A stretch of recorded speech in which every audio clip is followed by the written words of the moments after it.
प्रथम इयत्ता 10वीच्या वर्गामध्ये मी आपल्या सर्वांचं मनपूर्वक स्वागत करतो.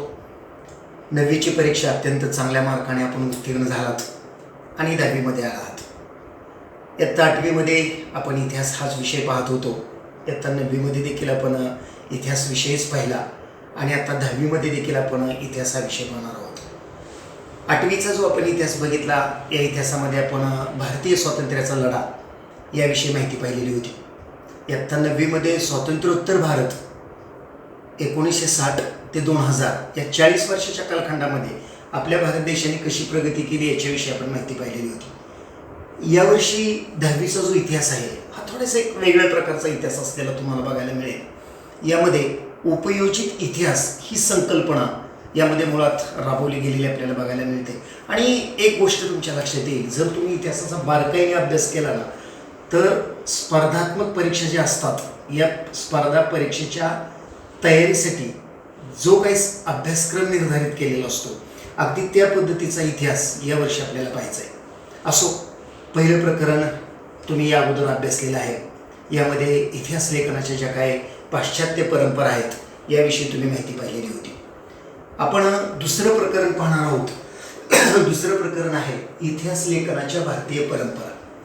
जो काही इतिहास लिहिला गेला, हा इतिहास लिहित असताना तो पाश्चात्य इतिहासकारांनी कशा पद्धतीने लिहिला, त्यांच्या कोणकोणत्या पद्धतीचा अवलंब त्यांनी केलेला होता आणि याविषयी आपण माहिती बघितली. या प्रकरणामध्ये इतिहास लेखनाची जी काही परंपरा आहे, ही इतिहास लेखनाची परंपरा भारतामध्ये कशा रीतीनं झाली याविषयी आपण माहिती पाहणार आहोत. आणि म्हणून यामध्ये जर आपण पाहिलं ना तर साधारणपणे भारतीय इतिहास लेखनाची ज्या काही परंपरा आहेत याचे एकूण 3 भाग होतात. त्यातला पहिला भाग जर आपण पाहिला तर तो प्राचीन काळातील इतिहास लेखन.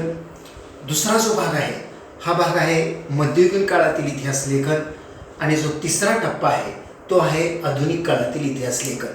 म्हणजे प्राचीन काळ, मध्ययुगीन काळ आणि आधुनिक काळ अशा 3 प्रकारामध्ये हा इतिहास कसा लिहिला गेला याविषयीची माहिती आपण या प्रकरणामध्ये पाहणार आहोत.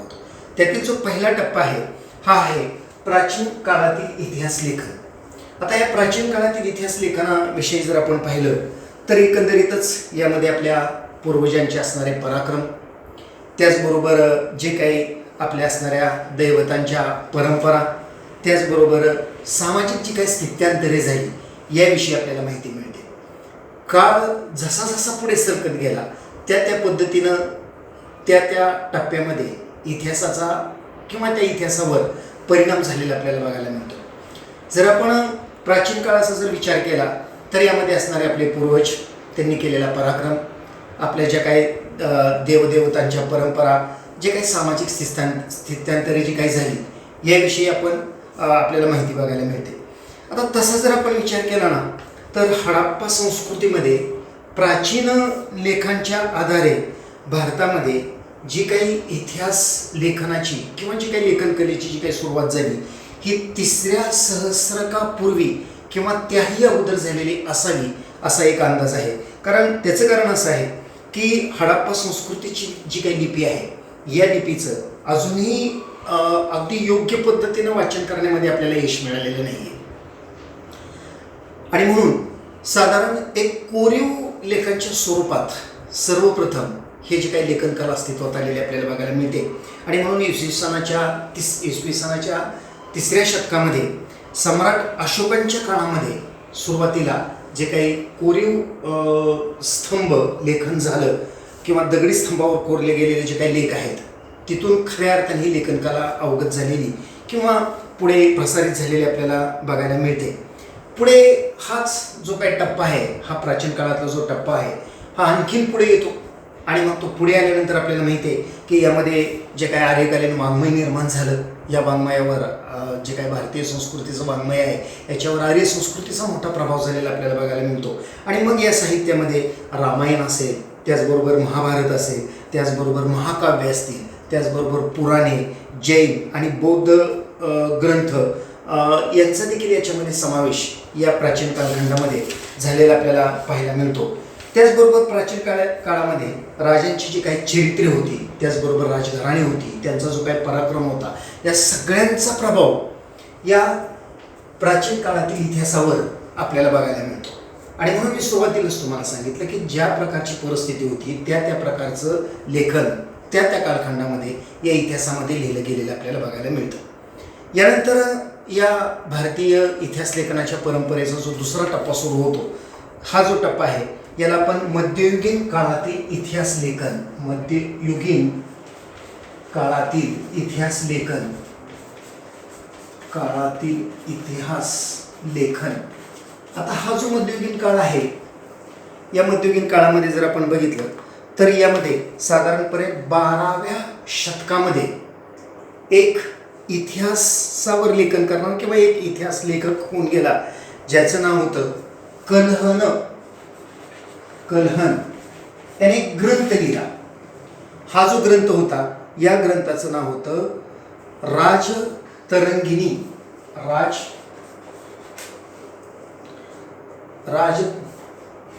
राजतरंगिणी नावाचा त्याने ग्रंथ लिहिला.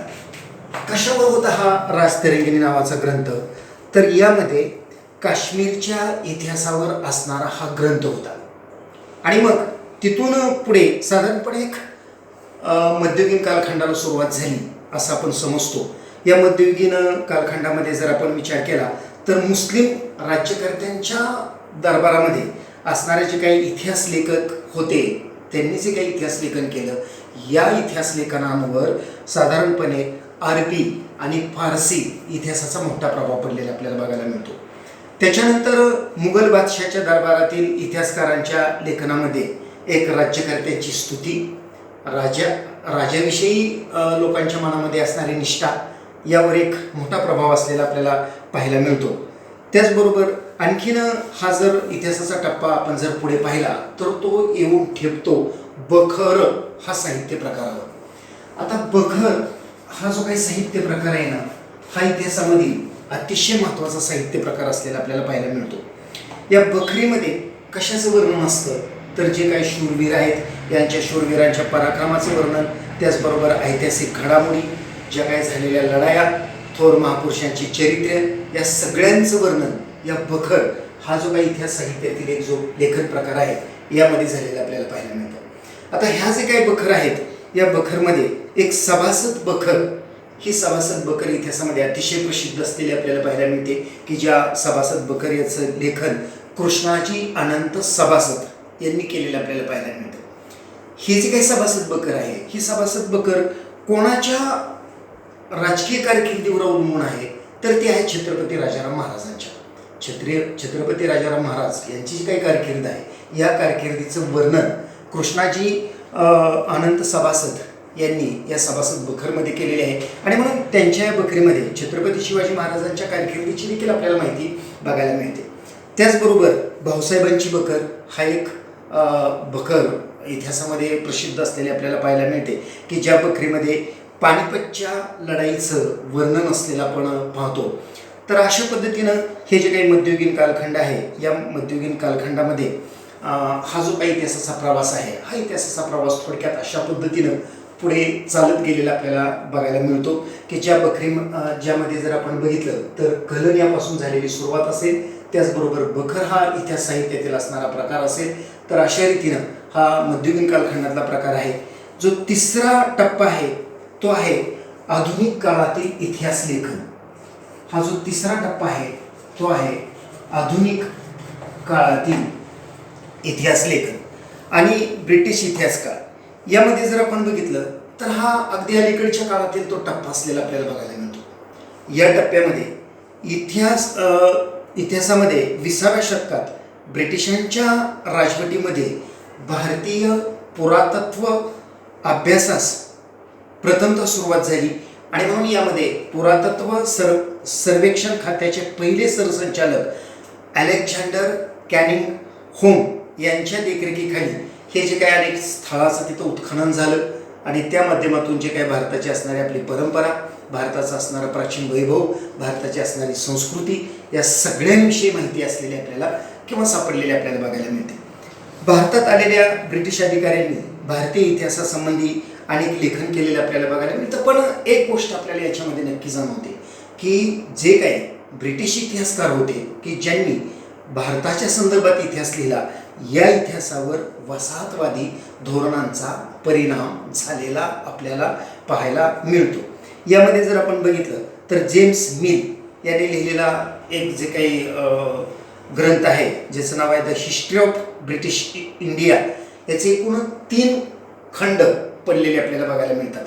त्याचबरोबर एक यामध्ये भारताच्या इतिहासामध्ये ज्यावेळेला आपण आधुनिक काळातील इतिहासाचा विचार करतो त्यावेळेला भारताच्या इतिहासामध्ये एक मराठी साम्राज्याच्या कालखंडाचं जे काय स्थान आहे, हे मराठी साम्राज्याच्या कालखंडाचं स्थान अतिशय महत्त्वाचं असलेलं आपल्याला बघायला मिळतं.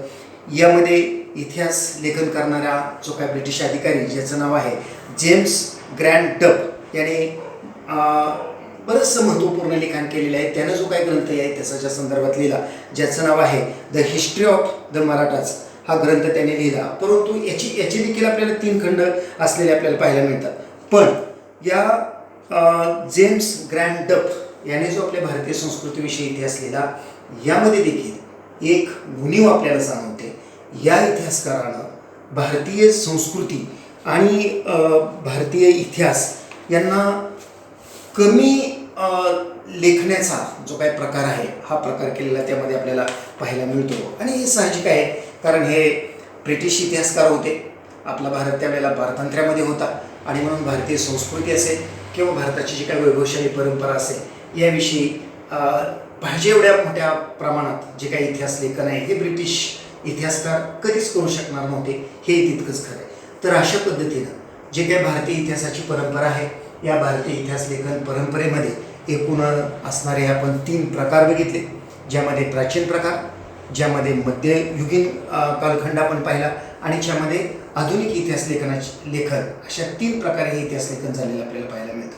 आता त्याच्यानंतर जो पुढचा टप्पा आहे, या पुढच्या टप्प्यामध्ये भारतीय इतिहास लेखनाचे जे काही विविध तात्विक प्रणाली आहे याविषयी माहिती पाहणार आहोत. म्हणजेच काय तर भारतीय इतिहास लेखन विविध तात्विक प्रणाली, भारतीय इतिहास लेखन, भारतीय इतिहास लेखन आणि त्याची तात्विक प्रणाली. आता ही जी काही तात्विक प्रणाली आहे या इतिहास लेखनामध्ये जर आपण त्या तात्विक प्रणालीचा जर विचार केला ना तर पुन्हा एकदा आपल्याला त्याचे 3 प्रकार बघायला मिळतात. त्यातला पहिला प्रकार आहे तो म्हणजे वसाहतवादी इतिहास लेखन. त्यातला पहिला प्रकार वसाहतवादी इतिहास लेखन. पुन्हा एकदा एक भारतीय इतिहासाचा अभ्यास आणि लेखन करणाऱ्या सुरुवातीच्या इतिहासकारामध्ये ब्रिटिश अधिकाऱ्यांचा मोठ्या प्रमाणावर सहभाग होता. आणि म्हणून सुरुवातीच्या इतिहासकारामध्ये एक साधारण जर आपण पाहिलं तर ख्रिश्चन धर्मप्रसारक आणि जे काही ब्रिटिश अधिकाऱ्याचे की जे इतिहास लेखन करत होते किंवा जे ब्रिटिश इतिहासकार होते यांचा मोठा प्रभाव यामध्ये आपल्याला जाणवतो. पुन्हा एकदा हीच गोष्ट आपल्याला प्रामुख्याने जाणवते की जी काही आपली भारतीय संस्कृती आहे, या भारतीय संस्कृतीला एक गौण समजण्याची वृत्ती या धर्मप्रसारकांमध्ये असेल किंवा इतिहासकारांमध्ये होती हे आपल्याला पाहायला मिळतं. आणि म्हणून या पूर्वग्रहाचे प्रतिबिंब यामध्ये काहीच्या लेखनांमध्ये स्पष्ट उमटलेलं आपल्याला पाहायला मिळतं या वसाहतवादी इतिहास लेखनामध्ये.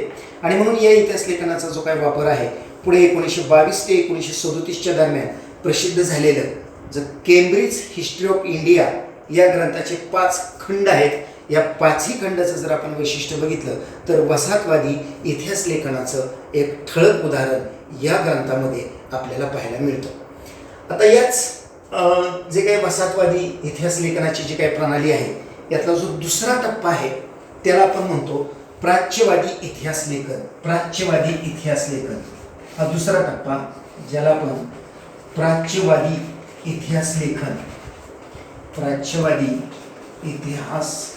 लेखन असं म्हणतो. सुरुवातीला हे लक्षात घ्या की प्राच्यवादी म्हणजे काय तर युरोपातील अभ्यासकांमध्ये पूर्वेकडील असणारा देश, त्या देशांची असणारी संस्कृती, त्या देशांबद्दल असणारं जे काही कुतूहल आहे हे जागृत झालेलं होतं. आणि म्हणून त्याबद्दल आदर कौतुक असलेली काही अभ्यासक मंडळी देखील या पाश्चात्य इतिहासकारांमध्ये होती. आणि म्हणून पूर्वेकडील देश त्यांची असणारी संस्कृती, त्यांच्याविषयी असणारं कुतूहल, या संदर्भात जी काही जागृती निर्माण झाली, या जागृतीला किंवा त्यांच्यामध्ये निर्माण झालेलं जे काही उत्सुकता होती, आणि म्हणून त्यांनी जो काही भारतीय संस्कृतीचा सुरू केलेला अभ्यास होता त्याला प्राच्यवादी इतिहास लेखन असं म्हणतात. प्राच्यवादी अभ्यासकांनी संस्कृत आणि युरोपियन भाषा यामधील जे काही साधर्म्य आहे, त्याचबरोबर वैदिक वाङ्मय आणि संस्कृत साहित्याचा अभ्यास करण्यावर प्राच्यवादी विद्वानांचा भर होता. आणि त्यातूनच या भाषांची जननी असणारी एक प्राचीन इंडो युरोपियन भाषा, ज्याला आपण इंडो युरोपियन भाषा अशी कल्पना त्यामधून मांडलेली आपल्याला पाहायला मिळते.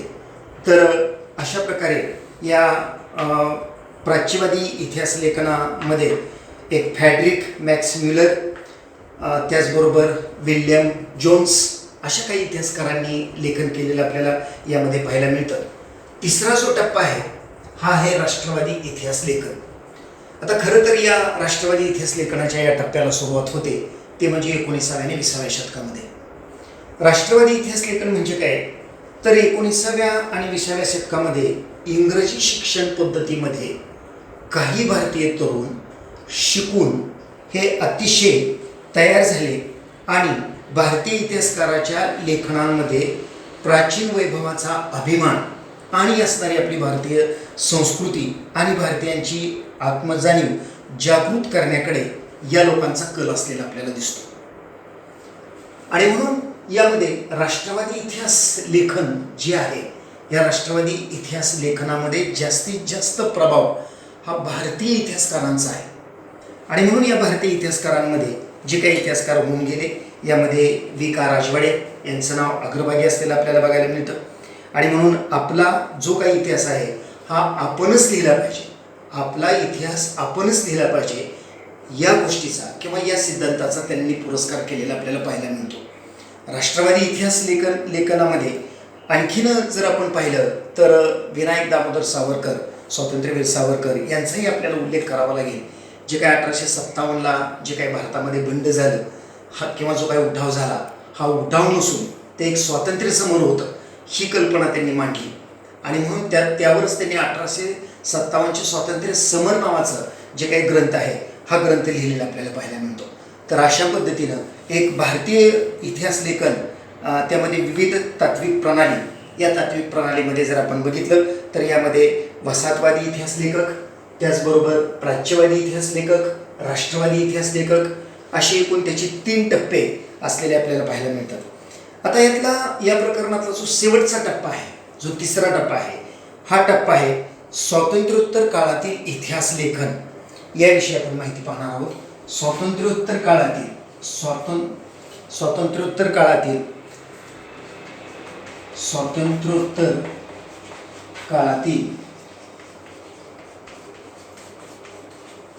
काळातील इतिहास लेखन.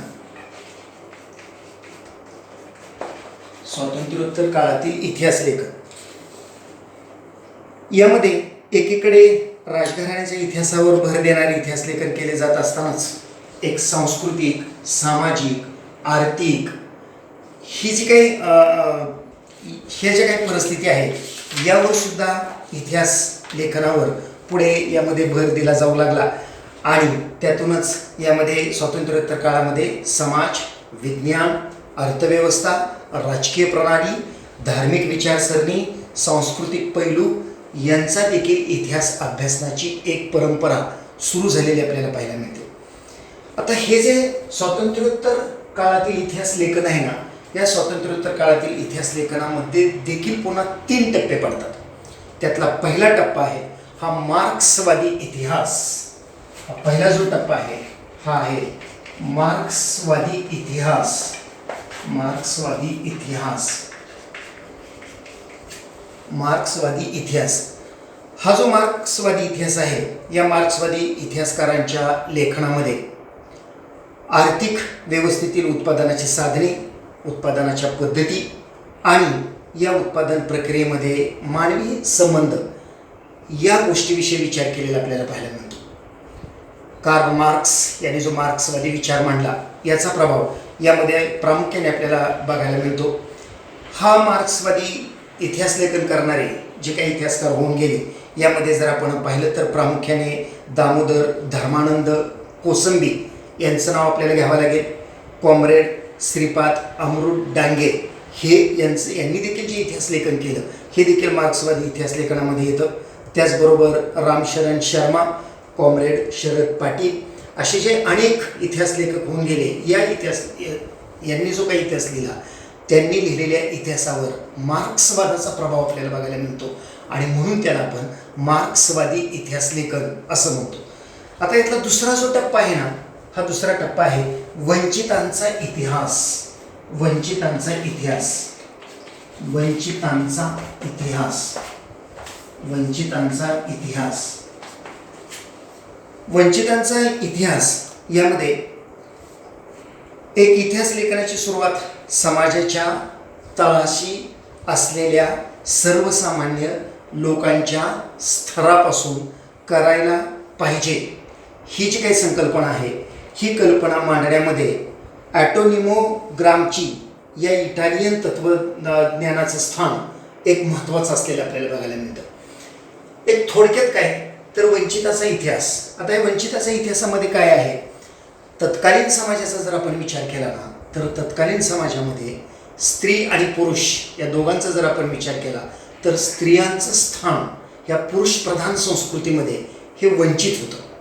त्याचबरोबर जर आपण दलितांचा विचार केला तर ते देखील स्थान या जातीय भेदांमध्ये वंचित असलेलं आपल्याला पाहायला मिळतं. आणि म्हणून यांचं जे काही व्यथा असतील या व्यथा मांडण्याचा प्रयत्न हा काही इतिहासकारांनी केला आणि म्हणून त्यांना वंचितांचा इतिहास असं आपण म्हणतो. आता यामध्ये जर आपण प्रामुख्याने विचार केला ना तर यामध्ये प्रामुख्याने महात्मा ज्योतिबा फुले यांचं नाव अग्रणी असलेलं आपल्याला पाहायला मिळतं.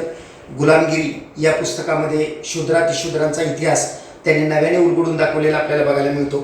एक धर्माच्या नावाखाली स्त्रिया, शूद्र, अतिशूद्र यांच्या होणाऱ्या शोषणाकडे त्यांनी लक्ष वेधलेलं आपल्याला पाहायला मिळतं. त्यानंतर डॉक्टर बाबासाहेब आंबेडकर यांनी देखील या संदर्भात इतिहास लेखन केलेलं आपल्याला पाहायला मिळतं. त्यांनी केलेल्या या लेखनापैकी हू वेअर द शूद्रास आणि द अनटचेबल्स हे जे काही ग्रंथ आहेत हे ग्रंथ असलेले आपल्याला बघायला मिळतात. थोडक्यात काय तर वंचितांचा इतिहास हा स्वातंत्र्योत्तर काळातील इतिहासातला जो काही दुसरा प्रकार आहे वंचितांचा इतिहास, या वंचितांच्या इतिहासामध्ये स्त्रियांच्या प्रश्नांकडे लक्ष वेधलं गेलं, दलितांच्या प्रश्नांकडे लक्ष वेधलं गेलं आणि हे वेधण्याचं काम ज्या इतिहासकारांनी केलं म्हणून त्यांना वंचितांचा इतिहास किंवा त्यांच्या इतिहास लेखनावर जो काही प्रभाव होता हा वंचितांचा प्रभाव होता आणि म्हणून त्यांना वंचितांचा इतिहास असा आपण म्हणतो. आता यातला जो तिसरा टप्पा आहे हा आहे स्त्रीवादी इतिहास. यातला जो तिसरा टप्पा आहे हा स्त्रीवादी इतिहास. स्त्रीवादी इतिहास यातला जो तिसरा टप्पा हा स्त्रीवादी इतिहास. भारतीय इतिहास लेखनाच्या क्षेत्रामध्ये सुरुवातीला जर आपण पाहिलं तर प्रामुख्याने पुरुष प्रधान असणारी आपली भारतीय संस्कृती आणि म्हणून जे काही इतिहास लिहिला गेला या इतिहास लिहिणाऱ्यांमध्ये जर आपण पाहिलं तर पुरुष इतिहासकारांचा मोठा प्रभाव असलेला आपल्याला पाहायला मिळतो. आणि म्हणून जे काही स्त्रियांच्या व्यथा असतील, स्त्रियांची दुःख असतील, त्यांचे जे काही अडचणी असतील हा इतिहास रूपाने मांडण्याचा प्रयत्न हा कधी झालाच नाही. आणि म्हणून यामध्ये स्त्रीवादी इतिहास हा जो काय आहे याला खऱ्या अर्थाने जी काही सुरुवात झाली ती आपल्याला पाहायला मिळते. 1882 एक ग्रंथ या संदर्भात लिहिला गेला ज्या ग्रंथाचं नाव होतं स्त्री पुरुष तुलना आणि 1882 लिहिला गेलेला हा स्त्री पुरुष तुलना हा ग्रंथ लिहिला तो ताराबाई शिंदे यांनी. आणि प्रथमतः त्यांनी या पुस्तकांच्या माध्यमातून किंवा ग्रंथाच्या माध्यमातून स्त्रियांच्या व्यथा, स्त्रियांच्या अडचणी, त्यांची दुःख हे समाजापुढे मांडण्याचा प्रयत्न केलेला आपल्याला बघायला मिळतो. या इतिहास लेखनाच्या प्रकारामध्ये जास्तीत जास्त आपल्याला स्त्रियांच्या व्यथा यावर प्रभाव पडलेला आपल्याला पाहायला मिळतो. पुढे 1888 पंडिता रमाबाई यांनी the high caste Hindu woman हे पुस्तक प्रसिद्ध केलं आणि अशा प्रकारे पुढे यामध्ये उत्तरोत्तर प्रगती होत गेलेली आपल्याला बघायला मिळते आणि अनेक इतिहास लेखनाच्या माध्यमातून म्हणा, अनेक कथा कादंबऱ्यांच्या माध्यमातून म्हणा, अनेक पुस्तकांच्या माध्यमातून म्हणा, नाटकांच्या म्हणा, कवितांच्या म्हणा, हे जे काही स्त्रियांची दुःख आहेत हे पुढील काळामध्ये समाजापुढे मांडली जाऊ लागली आणि अशा पद्धतीनं जे काही भारतीय इतिहास लेखनाच्या ज्या काही परंपरा आहेत या भारतीय इतिहास लेखनाच्या परंपरेमध्ये आपण पाहिलं की भारतीय इतिहास लेखनाच्या परंपरेमध्ये प्राचीन काळातील इतिहास लेखन असेल, मध्ययुगीन काळातील इतिहास लेखन असेल आणि आधुनिक काळातील इतिहास लेखन असेल. त्यानंतर आपण जो विचार केला तो म्हणजे एकंदरीत भारतीय इतिहास लेखन आणि त्याची विविध तात्विक प्रणाली. या तात्विक प्रणालीमध्ये देखील आपण 3 प्रकार पाहिले. यामधला पहिला प्रकार होता तो म्हणजे वसाहतवादी इतिहास लेखन, दुसरा होता तो प्राच्यवादी इतिहास लेखन आणि जो तिसरा प्रकार आपण पाहिला तो म्हणजे तिसऱ्या प्रकारामध्ये आपण पाहिलं की राष्ट्रवादी इतिहास लेखन. त्यानंतर आपण जो विचार केला हा स्वातंत्र्योत्तर काळातील इतिहास लेखन, देशाला स्वातंत्र्य मिळाल्यानंतर जे काही इतिहास लेखन आहे कशा पद्धतीनं झालं याविषयी आपण विचार केला.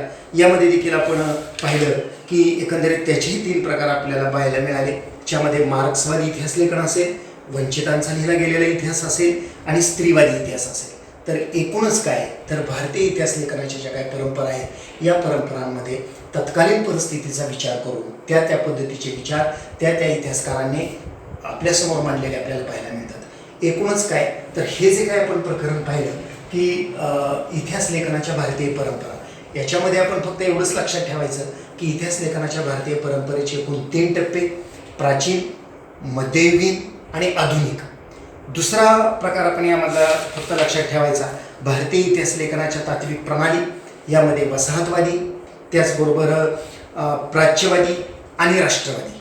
आणि तिसरा टप्पा आपण फक्त लक्षात ठेवायचा स्वातंत्र्योत्तर काळातील इतिहास लेखन. आणि या स्वातंत्र्योत्तर काळातील इतिहास लेखनामध्ये पुन्हा असणारे 3 टप्पे ज्यामध्ये मार्क्सवादी, वंचिताचा इतिहास आणि स्त्रीवादी इतिहास. फक्त एवढ्याच गोष्टी आपण या प्रकरणामध्ये लक्षात ठेवायच्यात आणि त्यामध्ये असणारे जे काही बारकाईनं थोडंसं पुस्तक तुम्ही वाचत चला. ज्या वेळेला फक्त ऐकून ते तुमच्या लक्षात येणार नाही आहे, प्रत्यक्षात पुस्तक उघडा, ते प्रकरण वाचत चला तरच हे तुमच्या लक्षात येईल. तर अशा पद्धतीने आज आपण इतिहास लेखनाच्या भारतीय परंपरा याविषयी माहिती पाहिलेली आहे.